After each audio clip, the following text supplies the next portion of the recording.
Olá, seja bem-vindo a mais um vídeo aqui do meu canal do Professor Kleber Paixão.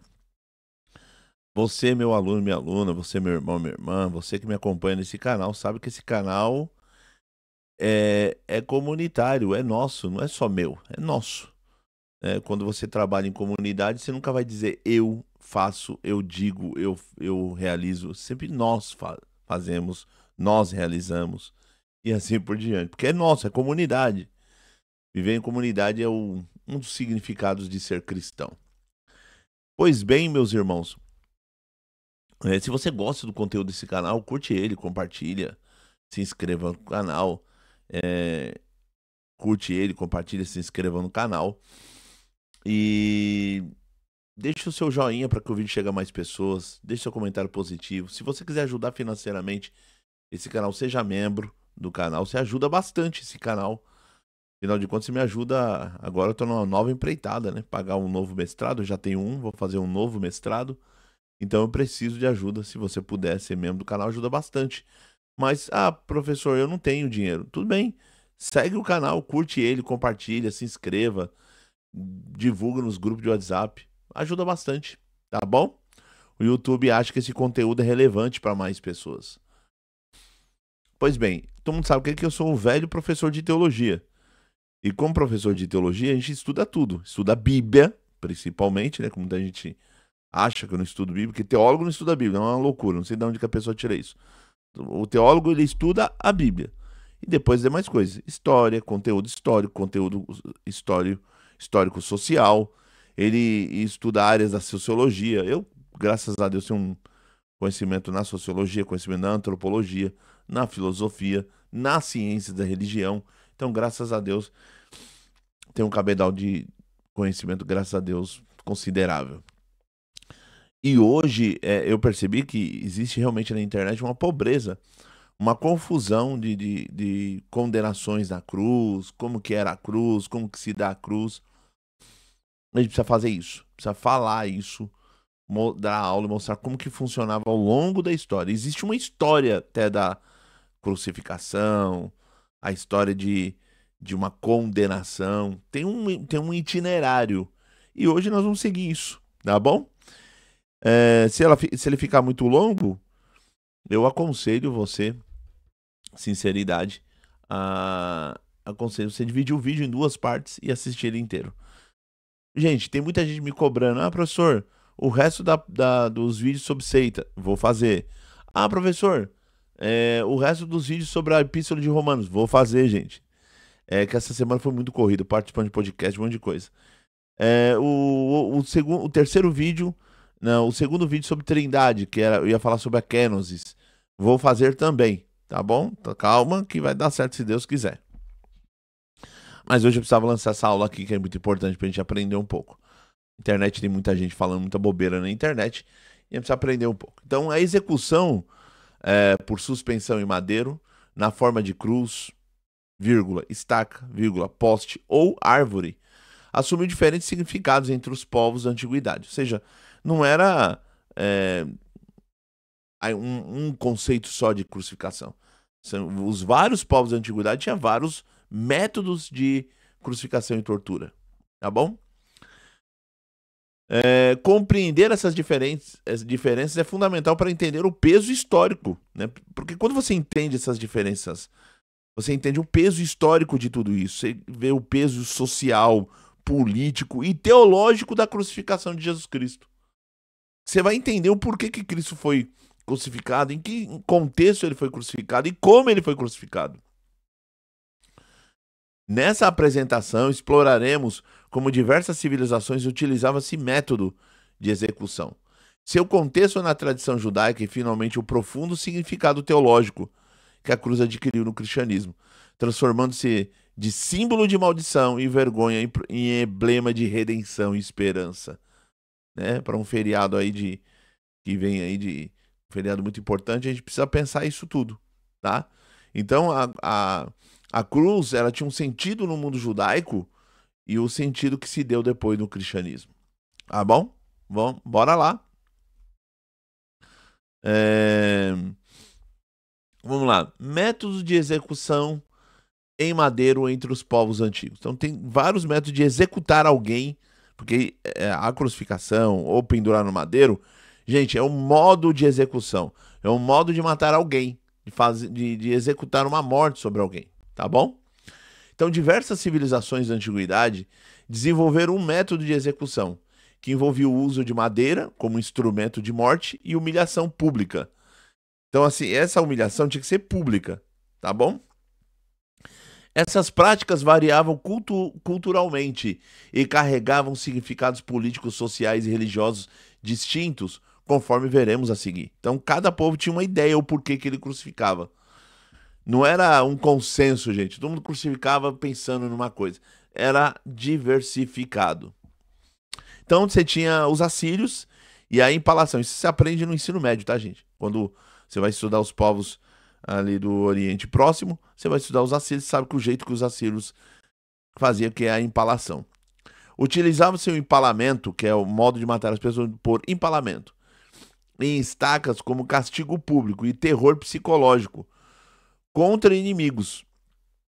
Os relatos de Assurbanipal mostram inimigos empalados como demonstração de poder, como objetivo claro de intimidação e domínio político sobre os povos conquistados. Baixos relevos do palácio de Nínive, olha, século VII a.C., retratam prisioneiros empalados em fileiras, frequentemente ainda vivos, em espetáculo público de crueldade calculada. Aliás, dizem os historiadores que a morte do empalamento dos assírios era algo infligido a alguém de muita humilhação, de muita tortura e de muita dor, né? Esse método era executado inserindo a estaca através do abdômen ou do tórax, causando a morte lenta e agonizante. Aqui a gente pode ser educado, né? Poderia pelo abdômen ou pelo tórax, mas tinha também o empalamento onde se introduzia na parte íntima do homem, por baixo do íntimo do homem ou da mulher, e saía, ia rasgando tudo aqui e saía pela boca. É um empalamento. Uma tortura, uma dor infernal. Tá bom? E isso, aliás, isso era um jeito que os assírios colocavam para dar medo aos inimigos. E digo mais, há historiadores que dizem que realmente funcionava. Esse era o medo de cair na mão dos assírios. Tem os persas e a suspensão. Praticavam o empalamento, do mesmo jeito, e a suspensão em postes. Segundo os escritos de Heródoto, Estieu de Mileto foi empalado por ordem do rei Dario. Ou Dário. Esse método era especialmente reservado para traidores e opositores políticos do rei, com punição exemplar. O livro de Esther menciona a execução de Amã em uma estaca de 50 côvados, aproximadamente 22 metros. Por ordem do rei Assuero, os persas acreditavam que suspender o corpo separava o condenado da terra sagrada, impedindo-o de contaminar o elemento purificador, revelando assim uma dimensão religiosa dessa prática punitiva. Ou seja, se punia a pessoa com o empalamento ou a suspensão, mas essa ideia de punição tinha um quê religioso, tinha um mito por detrás, tinha uma narrativa mítica por detrás. Não era um sentido assírio, que era para causar terror. Entre os assírios era terror. Entre os persas tinha um quê de religiosidade, tinha uma narrativa mítica por detrás. Gregos e a rejeição. Raramente usavam suspensão de criminosos em postes ou árvores. Platão menciona casos isolados em Esparta, mas na cultura grega a crucificação era considerada um método bárbaro, típico dos povos orientais e indignos da civilização helênica. Os gregos preferiam o método como o envenenamento, que é o caso de Sócrates. Todo mundo sabe que Sócrates foi condenado a tomar cicuta, né? Que era um veneno, e estrangulamento ou apedrejamento. A influência filosófica grega considerava a violência explícita como incompatível com o ideal de paideia, de educação, e arete, que era a virtude, valores fundamentais de sua cultura. Aqui, Se eu não vou lembrar o título do livro. Jaime Wagner, se eu não me engano. Ele tem um livro acho, pela editora Academia Cristã, se eu não me engano, que é traduzido em português. Tinha várias outras traduções, mas a paideia grega, a educação grega, eu indico essa leitura. Usamos um pouco quando eu fiz filosofia, eu tive que usar esse livro. Tá bom? Indico essa leitura. Eu acredito que tem, se eu não me engano, na Academia Cristã. Tá bom? Então, para os gregos, se para os assírios era um modo de colocar terror, entre os persas tinha um quê de religiosidade, para um grego era um absurdo. Agora você vai entender por que para um grego é uma loucura dizer que o camarada era Deus e foi colocado na cruz. Loucura para o grego, escândalo para o judeu. Por que era loucura para o grego? Por que será que era loucura para o grego? Porque para ele é impensável alguém se dizer divino e morrer naquela situação que Jesus morreu. Daqui a pouco nós vamos ver sobre isso. E então, egípcios e a exposição. Os egípcios praticavam a amarração de criminosos em postes sobre o sol escaldante ou suspensão em árvores. Registros hieroglíficos do Império Médio, 255 a 1650 a.C., descrevem a exposição de ladrões, traidores, amarrados em postes como punição pública. Então, essa aqui em Egito já é uma punição pública, porque o camarada era um traidor, era um ladrão. Então já tem tem aqui um quê de punição. O papiro Westenkar menciona uma mágica condenado a ser um mágico condenado a ser pendurado de cabeça para baixo, por ofensas contra o faraó. Essa prática tinha conotações religiosas importantes, pois acreditava-se que impedia o condenado de acessar o mundo dos mortos adequadamente, constituindo assim uma punição que transcendia a morte física. Olha, tanto entre os persas como os egípcios, tem uma ideia de punir, mas também tem um quê de religiosidade por detrás. Isso acontece muito entre os povos antigos, gente. Muitas das vezes um mito de um povo antigo, se você estudar, as pessoas... o que eu vou falar aqui sem arrogância nenhuma, graças a Deus, eu que estudei, já li muito sobre esse assunto. Se você estudar com afinco esse assunto, você vai ver que existe sempre paralelos míticos entre as religiões. Sempre tem um equivalente em outra religião. E você percebe o mesmo que tinha nos persas, tinha nos egípcios. Isso não é incomum. Isso não é incomum, tá bom? Então, assim, então tinha um quê de religiosidade. Essas diferentes abordagens à execução em madeiro revelam não apenas métodos punitivos, mas sistemas culturais completos, onde a forma de morte refletia valores sociais, crenças religiosas e estruturas políticas. Ou seja, envolvia muita coisa, gente, na crucificação. Muita coisa. Ó, forma de morte, vou repetir novamente. Forma de morte refletia valores sociais, tinha um quê de valor social, crenças religiosas que eu falei para vocês, uma narrativa mítica por detrás e uma estrutura política, ou seja, para colocar ordem na polis, colocar ordem na cidade. A compreensão dessas práticas da antiguidade é fundamental para contextualizar o significado que a cruz assumiria posteriormente na tradição romana e judaica. Aí nós vamos olhar agora os usos cartagineses e romanos, usos distintos da crucificação. Nós temos os cartagineses, disciplina militar. Os cartagineses utilizavam cruzes ou postes verticais, principalmente como instrumento de disciplina militar. O general Aníbal, por exemplo, punia oficiais por incompetência militar através desse método cruel, que visava manter ordem e rigor nas tropas. A crucificação entre os cartagineses tinha um caráter mais específico, menos público que o uso romano, sendo direcionado principalmente para as falhas militares graves, consideradas imperdoáveis. Em certo sentido, o que podemos fazer de forma resumida aqui? Entre os cartagineses tinha um quê não muito público, mais direcionado à questão militar. Se o militar fizesse algo errado, fizesse algo que o general não concordava, exemplo aqui do Aníbal, que é um general famosíssimo na história. Dá um Google aí, você vai ver. Isso aqui, quando eu falo dar um Google, é para você simplificar a sua busca, mas você pode buscar numa enciclopédia, você pode buscar em dicionário, você pode buscar onde você quiser, tá? Mas fique em paz. É só o modo de dizer, tá bom? Porque um dia eu falei assim numa aula, dá um Google, aí o pessoal fala, o professor tá indicando o Google, qualquer um pode fazer isso. Sempre tem uns doidos de internet falando besteira.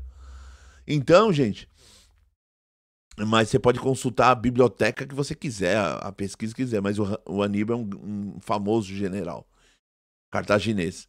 E ele aplicava a crucificação, esses postes verticais, como uma advertência contra o soldado que não fez o seu papel numa guerra, numa batalha, ou não obedeceu um general.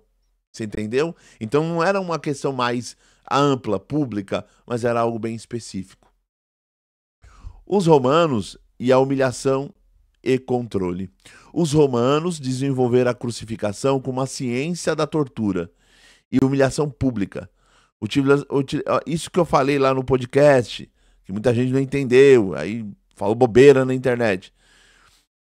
O romano, ele desenvolveu a ciência da tortura, como torturar a pessoa significativamente, até o ponto que era um exemplo para os demais que estavam visualizando aquilo, aquela tortura, e ao mesmo tempo causava respeito e tudo mais, medo, né, pânico. Então eles tinham a ciência da tortura. Os romanos desenvolveram uma crucificação como uma ciência da tortura e humilhação pública, que era muito humilhante. Utilizavam diferentes formas. Exemplo, a cruz simplex, que é o poste simples, por isso que é cruz simplex. A cruz comissa, que é a forma de T, né? É um poste e um T lá em cima. E a cruz imissa, que é a forma tradicional, que é uma cruz, né? Um poste e uma cruz no meio, um outro poste no meio. Provavelmente Cristo foi na cruz imissa, tá? A forma cruz comissa tem alguns problemas, e a simplex, tem gente da Testemunho de Jeová que diz que Jesus morreu na cruz simplex. Dificilmente. Os historiadores refutam essa ideia. A crucificação romana era reservada para escravos, criminosos comuns e rebeldes políticos. Nunca para cidadãos romanos. Cidadão romano nunca era crucificado. Por isso que eu falei lá no podcast que era algo humilhante. Era algo para infligir pânico na pessoa. E um soldado romano nunca ia passar por isso. Exemplos históricos incluem Jesus de Nazaré e milhares de seguidores após a revolta de Espartaco. Que também todo mundo conhece a história de Espartaco. Tem até filme sobre Espartaco. O objetivo romano com a crucificação era duplo. Expor o condenado ao máximo, ou seja, ele tinha a ideia de, primeiro, presta bastante atenção aqui nessa aula. Primeiro, expor o condenado ao máximo sofrimento físico e psicológico. Ponto. E é isso que eles infligiram em Jesus. E intimidar a população para evitar revoltas contra o império. Se o camarada foi crucificado desse jeito, quem sou eu para fazer a mesma coisa que ele estava fazendo? Se ele tentou fazer uma revolução, se ele tentou fazer alguma coisa errada e foi humilhado desse jeito, eu não vou me revoltar contra o império nunca. Essa era a ideia. Humilhação total, psicológica, e intimidar a população que estava visualizando todo aquele, entre aspas, espetáculo. Então nós temos a crucificação romana como instrumento de terror. E aí agora vamos falar um pouco sobre isso. Nós já estamos 19 minutos de aula. Vamos lá, tenha paciência. Aguenta aí. Que as pessoas falam, porque o professor Cláudio não sabe nada, porque não sei o que. O povo fala na internet aí, né? Então é bom aprender. Assiste ao vídeo aqui, já que vai me perseguir, assiste o vídeo inteiro e assista a aula aí, tenha humildade para aprender um pouco. Controle político. A crucificação era instrumento de controle político por excelência. Roma a utilizava para suprimir qualquer ameaça à sua autoridade. Rebeldes políticos eram crucificados em locais públicos. muitas das vezes ao longo de estradas movimentadas, para que servisse de exemplo durável a todos que passassem. Nem sempre eu tinha um local fixo, tá? Muitas vezes você estava caminhando nas estradas romanas, tinham pessoas crucificadas ali, para impor terror político mesmo. Esse método foi amplamente utilizado durante as revoltas, como a de Espartaco, quando cerca de 6.000 escravos, isso aqui é datado, tá, gente? Tem data, é histórico isso aqui, tá? Quando cerca de 6.000 escravos rebeldes foram crucificados, 6.000, gente. 6.000 escravos rebeldes foram crucificados ao longo da Via Ápia. Historiadores como Joséfo documentam que durante o cerco de Jerusalém, em 70 d.C., os romanos chegaram a crucificar 500 judeus por dia, posicionando as cruzes ao redor da cidade para quebrar a moral dos sitiados. Segundo o historiador Joséfo, no ano 70, quando o Império Romano cerca Jerusalém, né, porque, né, no ano 70, eles cercam e eles começam a crucificar 500 judeus por dia e ficavam em volta da cidade. Aí quem estava ali naquela revolta falava, o quê? Todo dia tá morrendo gente, você acha que eu... E aí acabou não aguentando a pressão e foi novamente subjugada, né? Aquela revolta foi subjugada e Jerusalém, e o templo foi derrubado no ano 70, né? Todo mundo já sabe dessa história. Humilhação pública. O condenado era exposto, olha, presta bastante atenção aqui nessa aula. O condenado era exposto nu, pregado ou amarrado em posição extremamente vulnerável. A morte lenta, que podia durar dias, ocorria à vista de todos. Todo mundo ficava vendo, gente. Era uma humilhação pública mesmo. E extrema humilhação, porque para um judeu ficar nu, diante só com nu. Tem gente que achava que tinha alguma coisa para cobrir aqui, tá? Aquilo foi uma questão, gente, mas não tinha. Não tinha. A pessoa era crucificada nua, tá bom? Só para lembrar isso. Então, a morte lenta, que podia durar dias, ocorria à vista de todos, incluindo familiares e amigos. Essa humilhação pública era a parte integral do castigo, destruindo não apenas o corpo, mas também a dignidade.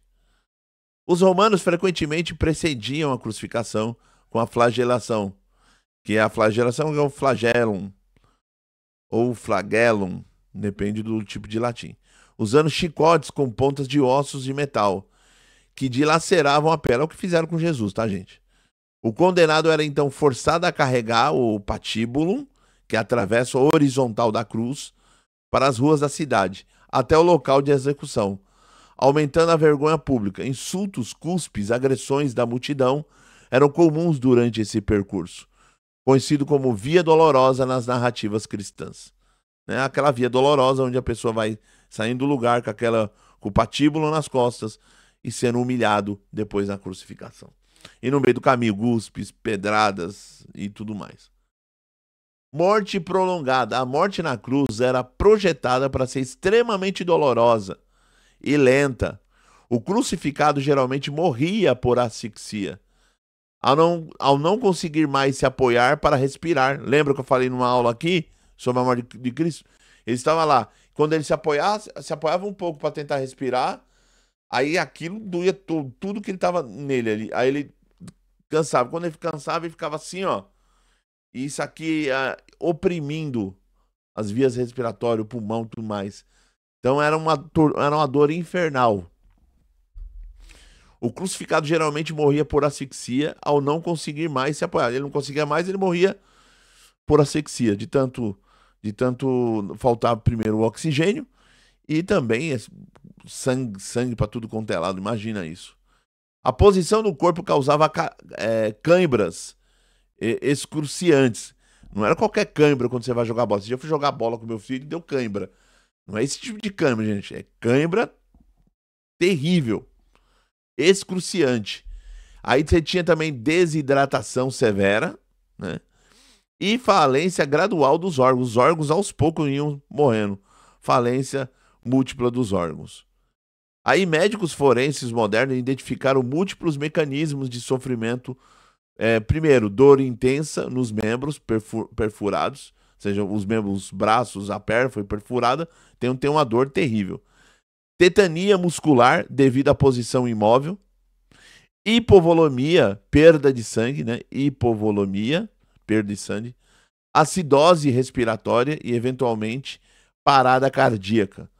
Para prolongar o sofrimento, os soldados romanos às vezes ofereciam líquidos aos condenados ou colocavam um pequeno suporte, que é o sídile, sobre os pés. Quando desejavam acelerar a morte, quebravam as pernas do condenado, que é o crucifrágio, impossibilitando o apoio necessário para respirar. Quebrava-se as pernas, ele não conseguia mais se apoiar e aí morria. Morria. Então, ou de vez em quando, para torturar, para dor prolongar, eles colocavam um negócio ali perto ali dos pés do crucificado, ele se apoiava, então ele conseguia.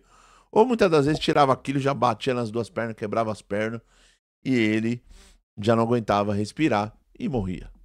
A crucificação romana foi descrita pelos filósofos Cícero ou Quíquero, dependendo do latim, como o mais cruel e terrível do suplício. Foi isso que eu falei lá no podcast. As pessoas falaram bobeira na internet. Reservado para os considerados indignos de uma morte honrosa, perdão. Indignos de uma morte honrosa. E aí esses erros que toda hora que eu tô lendo, gente, porque eu tenho um problema visual, sou cego de uma vista. E 30% dessa. Então, tem hora que a leitura complica. Então, não vai fazer uma reação. O Kleber leu errado. Lógico que porque não enxergo direito, né? Cuidado para não cometer crime contra os deficientes também. Para não tomar um processo nas costas. Tem gente doida para tudo.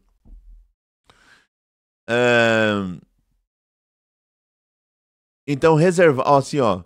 A crucificação romana foi descrita pelo filósofo Quíquero ou Cícero como o mais cruel e terrível dos suplícios, reservado para os considerados indignos de uma morte honrosa, quando você não tinha dignidade para morrer honrosamente. Era tão terrível que cidadãos romanos eram legalmente protegidos contra essa forma de execução. Era tão terrível que falaram, o cidadão romano que tem cidadania romana não vai morrer desse jeito. Sêneca, o grande filósofo, em suas cartas descreveu o horror de ver cruzes não apenas de um tipo, mas construídas de diferentes maneiras, algumas com cabeça para baixo e outras empalados em estacas, outros com os braços estendidos no patíbulo. Tácito menciona em seus anais como Nero usou a crucificação em massa para desviar a culpa pelo incêndio de Roma, criando um espetáculo macabro nos jardins imperiais, né, que foi a perseguição contra os cristãos. Muitos cristãos foram mortos, crucificados no período de Nero. Já está documentado. Essa forma de execução era tão eficaz como instrumento de terror, que a ideia era promover terror, que o perdurou por séculos no Império Romano, sendo abolida apenas no século IV, pelo imperador Constantino após a sua conversão ao cristianismo. Aí tem gente que fala assim, não, mas a conversão do Constantino não servia para nada, porque no fundo, ele não se converteu de verdade. Não. Aí a pessoa não entende o caminho de Deus. Se ele foi convertido de verdade, os historiadores debatem, não sabem se houve uma conversão genuína, mas houve efeitos. Parou-se a crucificação. Ao longo do período com ele, a religião se tornou uma religião oficial. O cristianismo se oficializou, entre outras religiões, com o Edito de Milão. Então, gente, foi um caminho de Deus Constantino na história. As pessoas não sabem disso, porque não leem, não sabem essas coisas. Falam muita besteira na internet. Então, assim, a crucificação representa o auge da demonstração de poder imperial, combinando dor física extrema, degradação pública e morte lenta numa demonstração inequívoca do custo de desafiar Roma. Na tradição judaica, gente, vamos lá, presta bastante atenção agora. São 29 minutos de aula. Presta bastante atenção. Joga água no rosto, volta lá pra aula. Bora, acorda. Não dorme não. Vamos aprender teologia. De verdade, sem esses xarope de internet. Diz lá em Deuteronômio 21, 22, 23. Né? Então vamos falar sobre a tradição judaica e o madeiro como sinal de maldição. Quando alguém for morto e pendurado no madeiro, presta bastante atenção, quando alguém for morto, ele já está morto, e for pendurado no madeiro, o seu cadáver não permanecerá ali durante a noite, mas certamente o enterrará no mesmo dia, porque o pendurado é maldito de Deus. Deuteronômio 21, 22, versículo 21 e versículo 23. Na tradição judaica, ser suspenso no madeiro não era apenas uma forma de execução, mas representava estar debaixo da maldição divina. É importante notar que o texto de Deuteronômio não descreve o madeiro como método de execução. Não era um método de execução, mas como exposição após a morte. Exposição após a morte. Aí o camarada quer confundir crucificação romana com o judaísmo. É de uma ignorância que não tem tamanho. Mas tudo bem, ele vai. Porque assim, tem gente que é ignorante e a pessoa é teimosa, a pessoa quer teimar. Então tenho certeza que depois dessa aula ele vai teimar.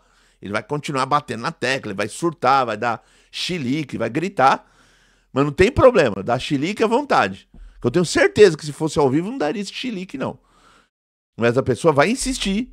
Por que vai insistir? Porque é ignorante, não quer aprender. Não tem, é ignorante, não quer aprender, não quer. Não tem humildade de aprender. Entendeu? Vamos lá. Então, na tradição judaica, ser suspenso no madeiro não era apenas uma forma de execução, mas apresentava estar debaixo da maldição divina. É importante notar que o texto de Deuteronômio, presta bastante atenção, não descreve o madeiro como método de execução direta. Não descreve o madeiro como um método de execução direta. Pegou aí? Tá bom. Mas como exposição após a morte, um elemento adicional de humilhação. Para os judeus, essa forma de exposição estava associada a uma rejeição divina. Porque para o judeu, a pessoa que foi morto e foi exposto lá no madeiro, ele era um maldito, ele foi rejeitado por Deus, tornando o indivíduo ritualmente impuro. Ele era impuro. Tão grave era essa condição que o corpo não deveria permanecer exposto após o pôr do sol, para não contaminar a terra. Essa prática tinha profundas implicações teológicas, pois significava que o condenado estava separado não apenas da comunidade, mas também da presença de Deus. Quem foi pendurado, depois da morte dele, foi pendurado no madeiro, é porque ele estava longe da comunidade e ele estava longe da presença de Deus. O conceito de maldição em hebraico, kelalach, no pensamento judaico indicava não apenas uma punição, mas um estado de separação de bênção divina. Porque se você era maldito, você não era bendito. Tinha essa dicotomia. Bendita a tua entrada, bendita a tua saída. E o maldito? Maldita a tua entrada, maldita a tua saída. Se é maldito, não é bendito, ou seja, não está na presença de Deus. Então tem que pensar nessa dialética. Alguém pendurado no madeiro simbolizava completa rejeição. Era considerado fora da aliança com Deus e do pacto comunitário. Os rabinos posteriormente elaboraram essa ideia explicando que tal pessoa estava em um estado de querem, anátema ou xerem, que era anátema, a forma mais severa de exclusão religiosa. Lembra que Paulo fala, vinha um outro anjo pregando o evangelho, que ele seja anátema. Era uma exclusão religiosa. Isso quer dizer, esse anjo não é de Deus. Um caso exemplar dessa tradição é encontrado no livro de Esther, onde Ramã é pendurado numa forca e ele mesmo prepara para Mardoqueu, numa clara associação com a maldição divina e a reversão da fortuna, ou seja, da sorte. Similarmente, no livro de Josué, o rei de Ai é morto e depois pendurado em uma árvore até entardecer, quando seu corpo é removido em conformidade com a lei de Deuteronômio. Outro exemplo bíblico inclui os 5 reis amorreus que Josué derrotou, Josué 10, versículo 26 e 27, e os descendentes de Saul que foram executados e expostos pelos gibeonitas, segundo Samuel 21, versículos 6 e 9. Em todos esses casos, o penduramento no madeiro representava não apenas a morte física, mas a completa rejeição e desonra perante Deus e a comunidade. Essa tradição tinha implicações significativas para os primeiros cristãos judeus, que precisavam reconciliar a ideia de um Messias crucificado com a crença de tal morte, representando a maldição divina. O apóstolo Paulo, em suas cartas aos Gálatas, abordaria diretamente essa tensão teológica. reinterpretando a maldição do madeiro no contexto da morte salvífica de Jesus. Porque como conciliar, gente? Como que os cristãos novos ali, os judeus convertidos, os novos cristãos, eles têm uma ideia de que a pessoa que é pendurada na sua pós-morte, né? Que não foi o caso de Jesus, mas foi pendurado ali. Ele é um maldito, ele tá fora da comunidade, ele tá fora da aliança. Como que conciliar que esse aí era o Filho de Deus? Como conciliar que esse é o Messias enviado por Deus? Então isso tem um problema a ser resolvido, um problema, é uma tensão teológica que nós chamamos.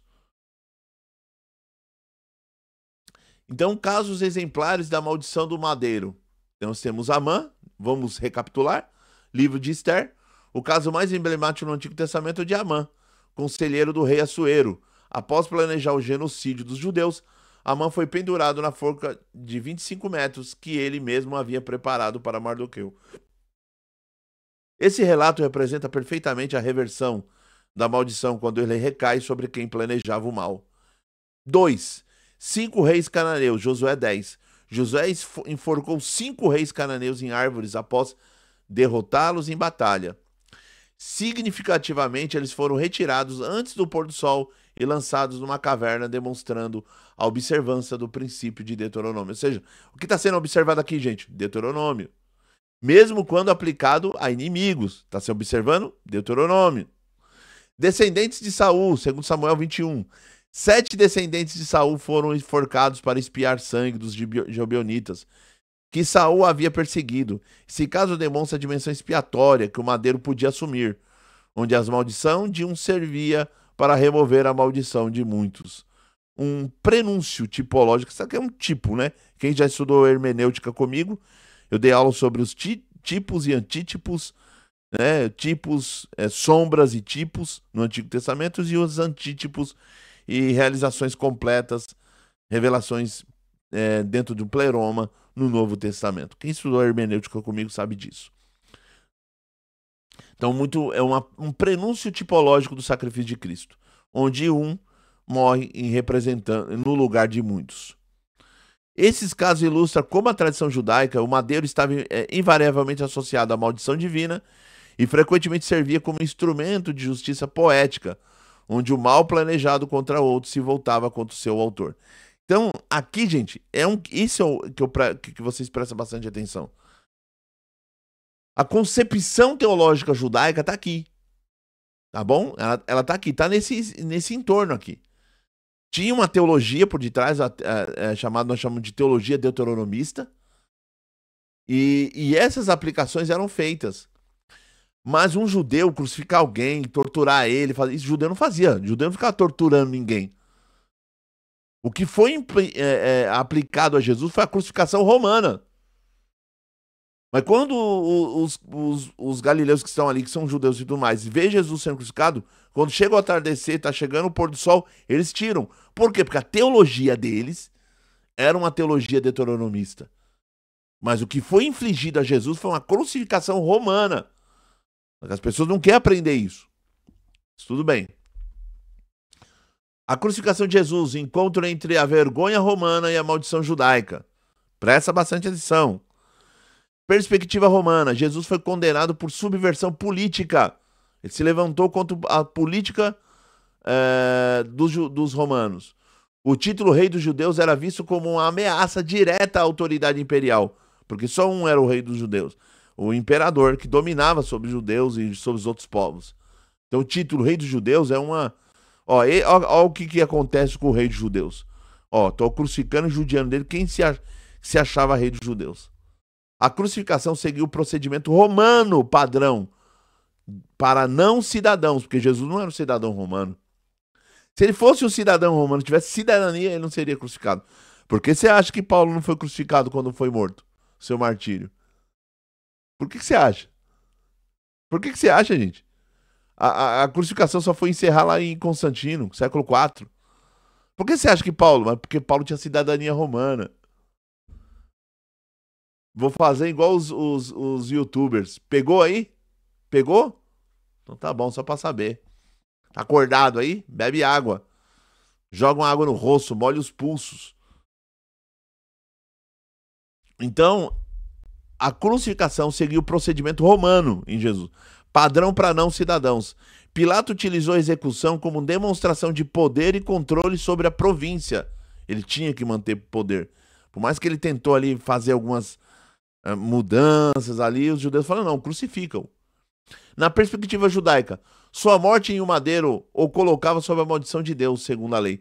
Segundo a lei, segundo a mentalidade teológica do judeu, quando ele viu Jesus crucificado, ele era um judeu, então ele era um maldito.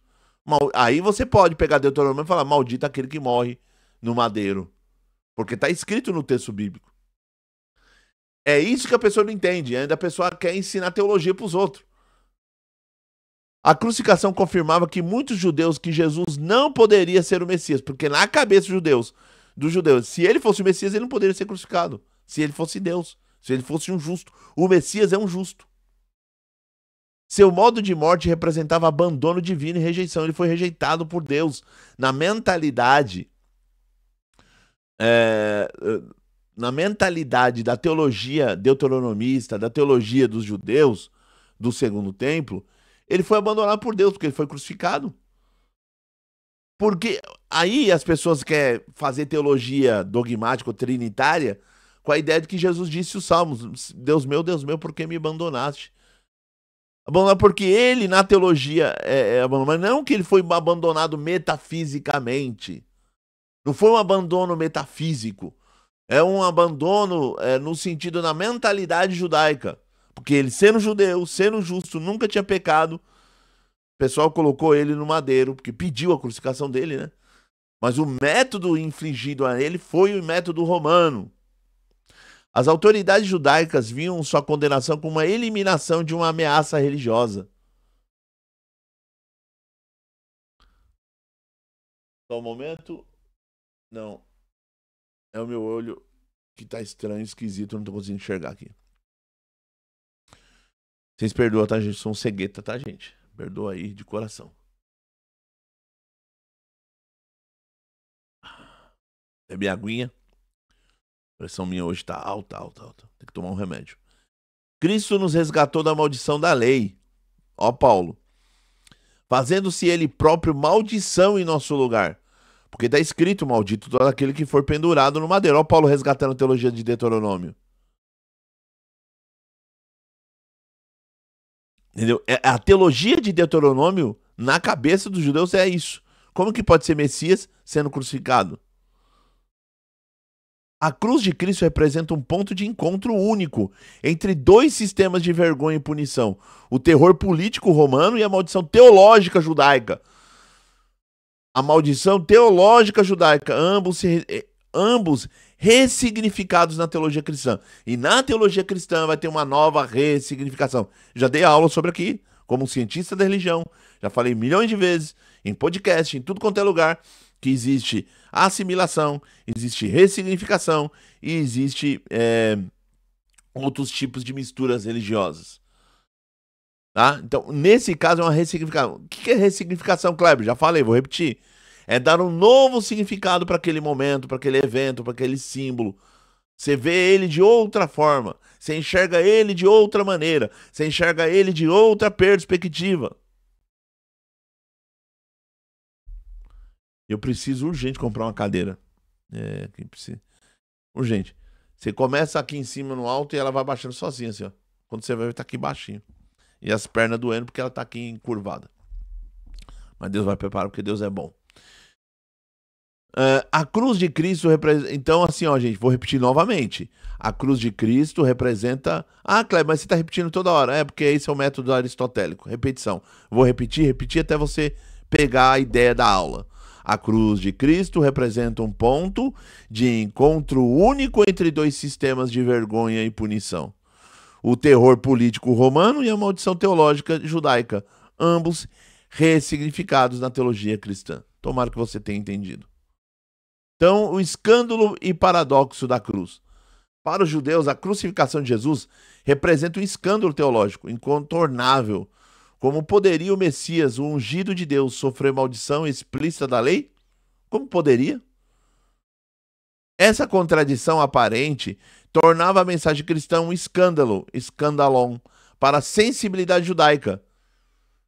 Escândalo para judeus e loucura para o grego. Vamos lá? Na perspectiva helenística, a crucificação era uma loucura, mória. A ideia de um Deus que sofre voluntariamente a morte mais vergonhosa era incompatível com o conceito grego de divindade impassível e perfeita. O que é impassível, professor? É o conceito de impassibilidade, ou seja, um Deus que não sofre. Na mentalidade grega, na filosofia grega, na metafísica grega, Deus é impassível, não sofre, não tem sofrimento, não passa sofrimento, ele não tem paixão. A palavra latina, paixão, passion, quer dizer sofrimento. Deus, na mentalidade grega, um Deus não sofre. E é justamente isso que a teologia cristã vem falar. Não, ele experimenta de alguma forma misteriosa o sofrimento. Leiam Jürgen Moltmann, leiam ele. Grego da divindade impassível e perfeita. Vou repetir, um Deus crucificado era uma contradição em termos. A ideia de Deus crucificado, mas por que, Kleber? Porque na cruz o filho não se separa do pai. E o filho é Deus, ele é consubstancial com o pai. Como diz o Raniero Catalamessa, isso é um núcleo do dogma cristão. Você não pode abandonar esse dogma. Você não pode excluir esse dogma para tentar sanar o seu bel prazer. Não, porque Cristo é... Aí tem gente que fala assim, porque Cristo é Deus, mas Deus é de Cristo. Cristo estava no céu, mas depois ficou para a terra. Mas quem é que morreu na cruz? Aí tem gente que fala, não, Deus não morreu na cruz, porque Deus não estava lá. Se Deus não estava lá, então o sacrifício foi imperfeito. Se houve separação, se o pai abandonou o filho na crucificação, houve uma dicotomia metafísica. Uma separação metafísica. E não existe essa separação. Existe uma união hipostática, de hipóstases.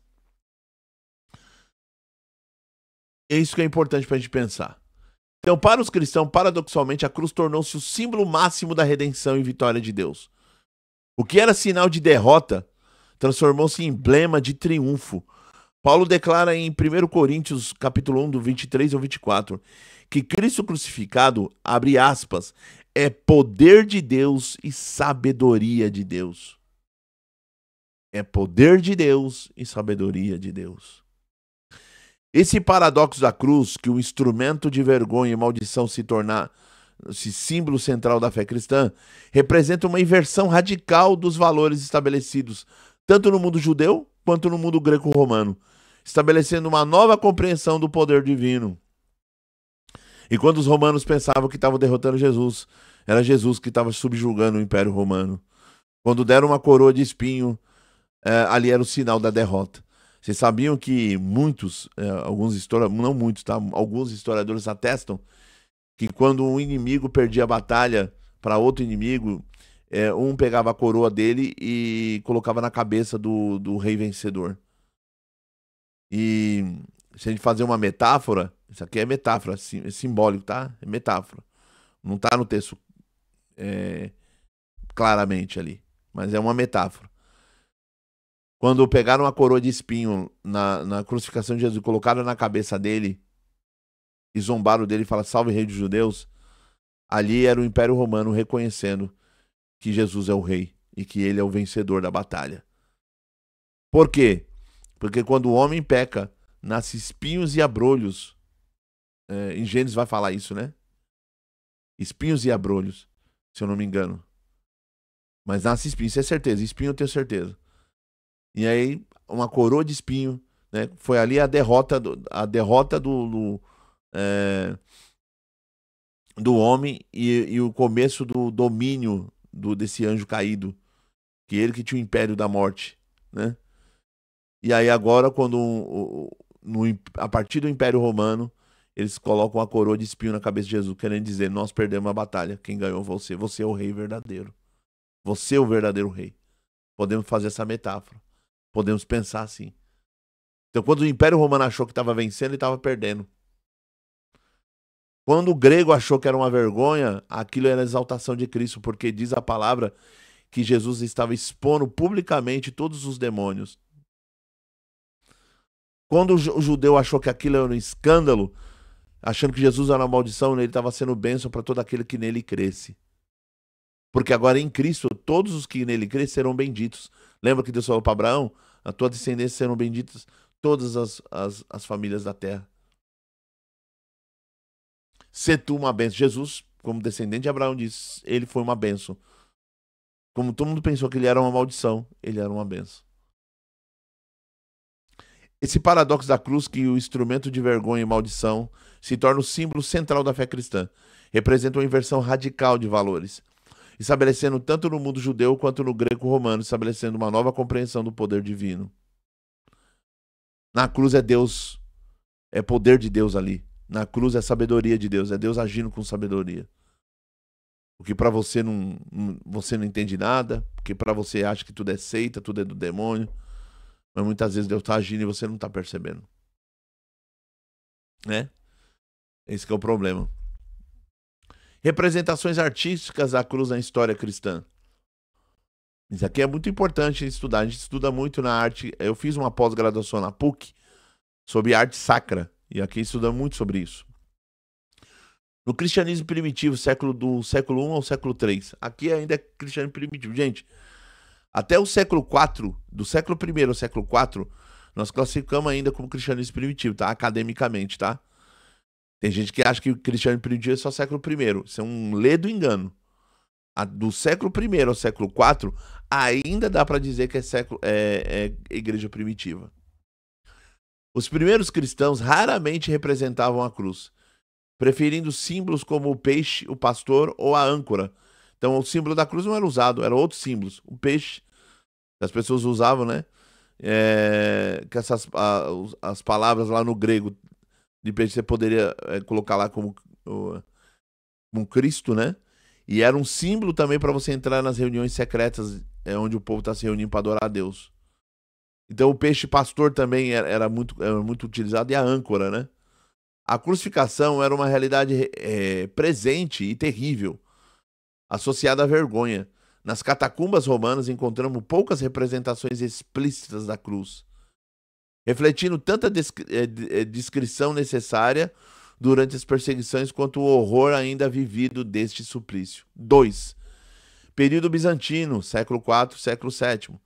Após Constantino, a cruz emerge como símbolo central, mas frequentemente adornada com joias, a cruz gemada, ou associada à ressurreição. O Cristo crucificado é representado vivo, majestoso, sem sinais de sofrimento.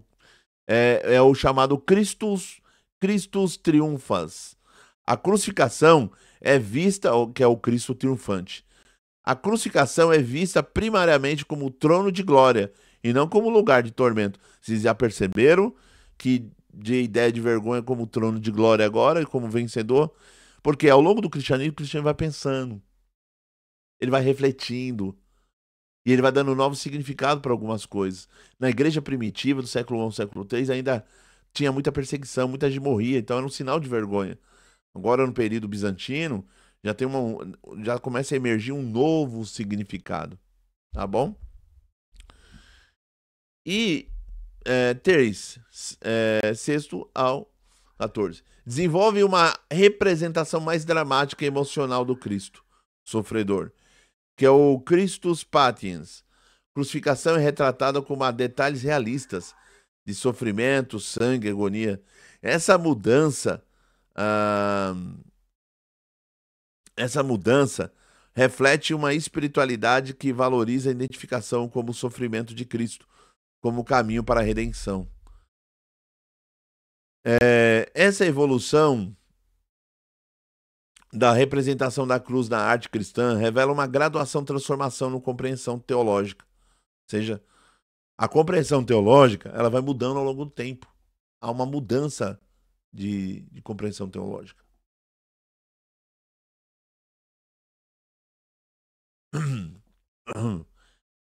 Aí fala assim, transformação, compreensão teológica. De um símbolo inicialmente evitado, ou seja, era evitado dizer sobre ele, ou usar esse símbolo, sua associação com a vergonha e horror para o emblema central da fé, capaz de expressar tanto o triunfo como o sacrifício redentor. Considerações teológicas, a cruz redentora. Primeira coisa, justiça divina. Na cruz, Deus manifesta sua justiça perfeita exigindo punição pelos pecados. Como afirmou João Calvino, na cruz Deus manifestou sua justiça, sua misericórdia, de maneira inseparável. A maldição que deveria cair sobre a humanidade caiu sobre Cristo. Então, vemos na cruz justiça divina. Amor sacrificial. Simultaneamente, a cruz revela o amor incompreensível de Deus, disposto a sofrer em lugar do homem. O Deus transcendente se torna imanente no sofrimento, como escreveu Dietrich Bonhoeffer. Só um Deus que sofre pode ajudar. Só um Deus que experimenta algo que ele nunca tinha experimentado pode nos ajudar. Jürgen Moltmann vai nessa mesma pegada também. Redenção universal. A cruz redefine completamente os conceitos de poder, justiça e redenção. O que era instrumento de maldição e vergonha tornou-se sinal de esperança e vida. Esse é o paradoxo central do cristianismo. A vida vem através da morte, a bênção através da maldição. Esse é o paradoxo cristão. O cristianismo sempre vai ter que trabalhar com esses paradoxos, essas dialéticas. Não tem como. Tá bom? Na teologia cristã, a cruz representa um momento decisivo da história da salvação. Por isso que nós colocamos antes de Cristo e depois de Cristo. A crucificação é um divisor de águas. O que para os romanos era mero instrumento de tortura e para os judeus era um sinal de maldição divina, tornou-se para os cristãos o altar do sacrifício perfeito e definitivo. Que é Deus mostrou o significado real da cruz. Que para um ele tinha um significado dado pelo próprio romano. O outro era um significado a partir da teologia judaica. E Deus falou, agora tem um significado melhor e maior, mais transcendente. O Antigo Testamento era só sombras e tipos. Agora nós estamos no antítipo, nós estamos no cumprimento. Nela, a justiça e a misericórdia divinas encontram. Ou seja, tem um encontro na cruz entre a misericórdia e a justiça. Ali não é só um ato só de justiça divina, ali é um ato de misericórdia também. Tem gente que olha para a cruz e só vê justiça. E tem gente que olha na cruz e só vê misericórdia. É os dois, é o encontro dos dois. E eu diria um encontro de mais um, do amor, o amor perfeito, o amor sacrificial, o amor que se doa. E leva as últimas consequências à doação. O amor como dom. Levando as últimas consequências o ato de se doar.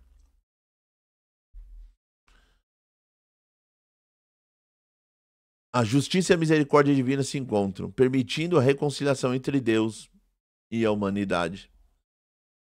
A subversão do significado da cruz. Subverter. Bruno Forte tem um teólogo que ele fala, né? Deus subverte os nossos caminhos para impor os seus caminhos. É fantástico essa ideia. A cruz representava o auge do poder imperial romano. Um instrumento de controle pelo medo e a humilhação pública. Na tradição judaica, o madeiro era sinal inequívoco de rejeição divina, apartando o indivíduo de comunidade da aliança. E aí, depois de Cristo, tem uma reviravolta. É o símbolo de vitória. A cruz tornou-se emblema de vitória sobre a morte e o pecado, demonstrando que o poder de Deus se manifesta na aparente fraqueza. Símbolo de bênção. O que era símbolo de maldição para o judeu tornou-se canal de bênção, invertendo completamente seu significado original, inaugurando uma nova compreensão da ação divina. Houve uma reviravolta, de maldição tornou para benção, de sinal de terror para sinal de vitória. Essa transformação radical do significado da cruz exemplifica o caráter revolucionário do cristianismo primitivo, que não apenas sobreviveu à vergonha da crucificação do seu fundador, mas transformou esse evento no centro da sua teologia. A cruz de Cristo se tornou o centro da teologia cristã. Hoje toda uma teologia cristã passa pela ideia de cruz. E as áreas da teologia, Kleber? Uma teologia sistemática, ela tem que ser uma teologia sistemática crucificada. Uma teologia dogmática tem que ser uma dogmática crucificada. Uma cristologia tem que passar por uma crucificação. Uma pneumatologia também tem que entender a ideia da crucificação. A doutrina do pecado tem que entender a ideia da crucificação. A doutrina da igreja também. E a escatologia também. E dá para entender a trindade a partir da crucificação? Também dá. Que é um ato trinitário. O Deus Trindade está agindo ali. Só um exemplo, tem uma passagem da Bíblia que diz que Deus ressuscitou seu filho dos mortos. Outra passagem diz que o filho ressuscitou. E ele diz que ele tinha poder de dar a sua vida e tomar a sua vida de volta. Em outra passagem diz que o Espírito que ressuscitou Cristo habita em nosso coração. Quem ressuscitou? O Espírito Santo. Por que fala essas três passagens? Elas são contraditórias? Não. Elas estão demonstrando uma verdade, que era a Trindade toda agindo na crucificação e na ressurreição. Leiam as obras do Bruno Forte, vocês vão entender isso. Sendo da teologia, como observou Tertuliano, o sangue dos mártires é semente da igreja. A morte vergonhosa torna-se fonte de vida e vida abundante. Conclusão para a aula de hoje. Quem aguentou 1 hora de aula, bora lá? Vamos continuar. Um pouquinho, só mais um pouquinho. A morte de Jesus no madeiro carrega simultaneamente múltiplas dimensões que se entrelaçam num único evento histórico de significado transcendente. Tem a dimensão política. Representa a condenação política romana como rebelde e ameaçador da ordem estabelecida, revelando o confronto entre o reino de Deus e o reino deste mundo. Nós temos a dimensão jurídica. Manifesta a maldição teológica judaica conforme a lei. Apresenta Cristo como aquele que voluntariamente sofre a maldição em lugar dos culpados. Nós temos a dimensão redentora. Revela o plano salvífico divino, transformando o instrumento de morte em fonte de vida e o símbolo de vergonha em emblema de glória. Estudar as diferentes práticas do condenação entre os povos antigos nos ajuda a compreender melhor o escândalo e o mistério da cruz, revelando a profundidade da obra redentora de Cristo. Na intersecção entre história, cultura e teologia, a cruz permanece como o paradoxo central do cristianismo. O lugar onde a derrota aparente se transforma na maior vitória e onde um instrumento de tortura se torna símbolo universal de esperança. Espero que vocês tenham gostado da aula de hoje. Espero que vocês tenham gostado da aula de hoje. Espero que vocês tenham acompanhado essa aula. 1 hora e 1 minuto de aula. E espero que vocês tenham gostado e entendido como que em vários povos antigos entendiam a crucificação, e como o judeu entendeu, e como que em Cristo foi aplicado a morte romana, mas o judeu olhou aquilo com o olhar teológico do Deuteronômio. Então não foi aplicado a ideia, porque os judeus não aplicavam a ideia de tortura. A pessoa era morta e depois de morta que era postada no madeiro. E tinha um significado por causa disso. Pessoas aí me acusaram dizendo que eu não sei teologia, que eu não sei Bíblia. Espero que essa aula tenha ajudado, né, as pessoas a compreender um pouco da Bíblia, um pouco da teologia e um pouco da história. Espero que tenha ajudado. Se você gostou desse conteúdo, curte ele, compartilhe, se inscreva no canal, seja membro. Você ajuda bastante esse canal. Deus abençoe a vida de cada um, guarde cada um. E tudo. Se quiser aprender um pouco sobre revelação, tem um irmãozinho que comprou. Ó, irmãozinho inteligente. Aquele livro ali atrás é o do Latorelli, Teologia da Revelação. Compra, da editora Paulus. Foi relançado. Compra lá na editora Paulus. Se comprar, fala, foi indicação do professor Kleber. Eles me conhecem lá. Tá bom, gente? Deus abençoe a vida de vocês. Deus guarde vocês. Prospere a vida de vocês. Que Deus proteja cada um. Que essa aula sirva de edificação do teu coração, da tua mente. Edificação do corpo de Cristo. Que seja tudo redundado para a glória de Deus. Todas as minhas aulas, os meus vídeos são para a glória de Deus. Ainda que muita gente na internet não entenda, me xinga, me fala, faz postagem, faz react e xinga eu de tudo quanto é nome. Mas tá tudo certo. Tá bom, meus irmãos? Deus abençoe a vida de cada um de vocês. Proteja vocês todos. E eu espero vocês no próximo vídeo, na próxima aula. Querendo Deus. Gente, os outros projetos vão ser retomados. Fiquem em paz. É que a vida, 2 semanas minha aqui tá muito corrida. Essa questão do mestrado. Agora que apazigou e as aulas do mestrado só começam em agosto. Agora a gente consegue atuar em todos os vídeos aí, tá bom? Deus abençoe a cada um de vocês. Guarde, proteja. E fiquem com Deus. Hashtag rumo a 50 mil manos, querendo Deus. Amém.